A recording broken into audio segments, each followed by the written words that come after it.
안녕하세요. 안지현입니다. 지난 시간에는 마스크를 둘러싼 오해에 대해서 몇 가지를 말씀드렸습니다. 미국의 CDC나 세계보건기구의 경우에는 우리나라만큼 적극적으로 마스크 착용을 권장하고 있지는 않았는데요.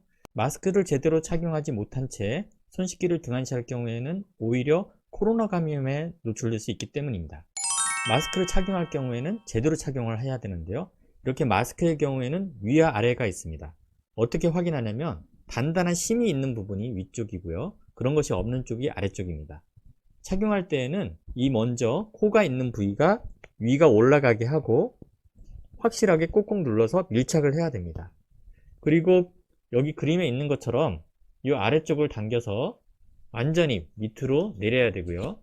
그래서 충분히 펴서 아래까지 가려야 되고 이 옆면도 밀착을 시켜서 다른 사람들의 침방울이 튀지 않도록 하는 것이 중요합니다.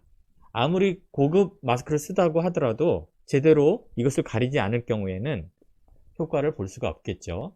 또한 싱가포르 매체에서도 강조하고 있는 것처럼 이렇게 코가 노출된다든지 하는 모습으로 마스크를 착용해서는 안 됩니다. 물론 답답할 수는 있겠지만 이렇게 착용할 경우에는 코를 통해서 바이러스가 들어올 위험이 있습니다.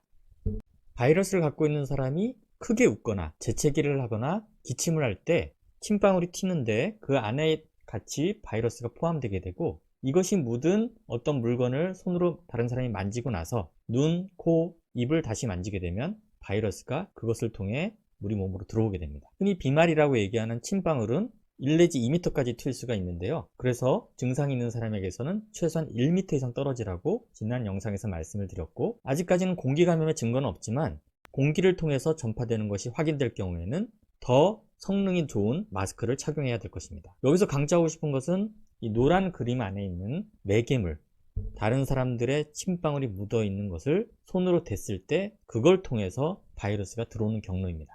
최근 홍콩 의료진이 아주 의미 있는 연구 결과를 발표했습니다. 신종 코로나 바이러스 감염자에서 침 안에 바이러스가 얼마나 나오는지를 확인했는데요. 12명 중에 11명, 무려 91.7%에서 침 안에 코로나 바이러스가 나왔습니다. 이번은 언제까지 침에서 바이러스가 검출되는지를 확인했는데 치료 기간 동안 입원 후 심지어 8일까지도 침에서 바이러스가 나오는 사람이 있었습니다. 이전 영상에서 사람들이 붐비는 영화관은 가급적 피하는 것이 좋고 그에 비해서 비행기 안에는 고성능 필터가 있기 때문에 감염에 걸릴 위험이 낮다고 했습니다. 또한 이왕이면 비행기 좌석을 예약할 때는 통로 쪽, 중간 쪽보다는 창가 쪽이 안전하다는 말씀을 드렸습니다. 하지만 한 가지 주의할 점이 있는데요. 사람이 많은 공항에서는 감염에 노출 위험이 없을까요? 2018년에 발표된 연구 결과를 보면 공항에서 사람들이 자주 손이 닿게 되는 부위에 실제로 호흡기 바이러스가 얼마나 검출되는지에 대해서 확인했습니다.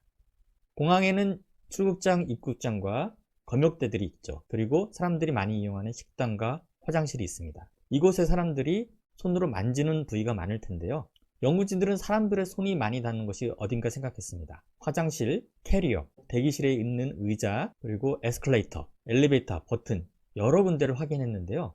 이 가운데 호흡기 바이러스가 검출된 곳을 제가 표시를 했습니다. 실제로 공항에서 이런 곳들을 거치게 되죠. 검역대, 여기 바구니에 보면 사람들이 손으로 만지게 됩니다. 그리고 엘리베이터 버튼, 최근에 중국에서 코로나 바이러스에 감염된 사람이 홧김에 엘리베이터 버튼에다 침을 뱉는 장면이 촬영되기도 했죠. 그리고 공항 내 아이들을 위한 놀이기구, 그리고 쉽게 보실 수 있는 캐리어, 여기 손잡이도 만지게 되겠고요. 에스컬레이터나 계단의 난간을 짚고 올라가는 분들이 있죠. 다 이런 곳에는 다른 사람의 손때가 묻어 있을 겁니다. 만약에 신종 코로나 바이러스에 감염된 환자가 기침이나 재채기를 하고 나서 이런 것을 손으로 만졌는데 다른 사람이 만지고 나서 눈, 코, 입에 손을 갖다 댔다. 분명히 바이러스가 들어올 찬스가 있는 것이죠.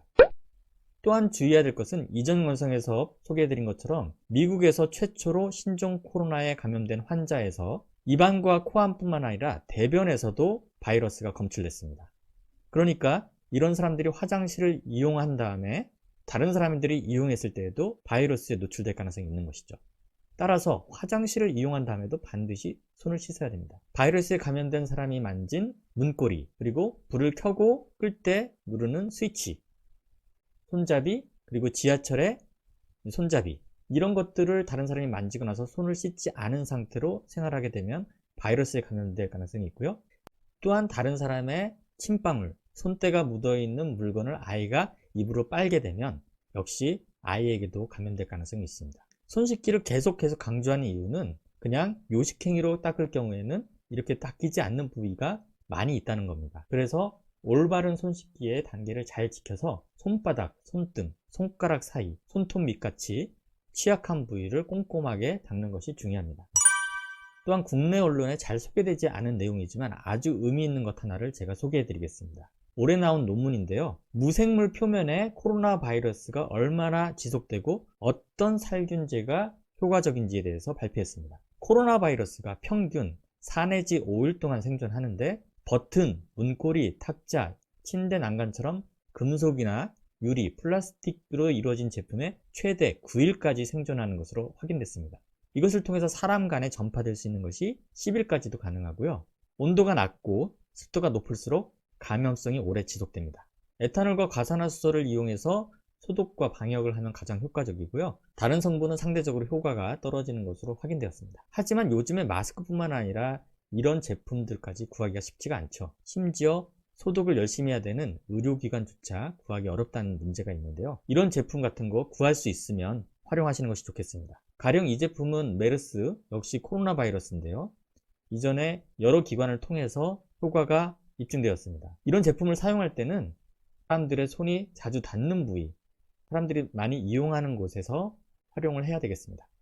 보신 것처럼 코로나19에 감염된 환자에서 오랜 기간 동안 침에 바이러스가 나올 수 있고 이 침이 묻은, 손때가 묻은 다른 물건에 오랜 기간 동안 코로나 바이러스가 살 수 있기 때문에 외출을 하거나 다른 사람들이 많이 이용하는 물건을 만졌을 때에는 손을 깨끗이 씻는 것이 매우 중요합니다. 마스크만 믿어서는 안 된다는 거죠. 오늘도 영상을 끝까지 봐주셔서 고맙습니다. 다음 영상에서 뵙겠습니다.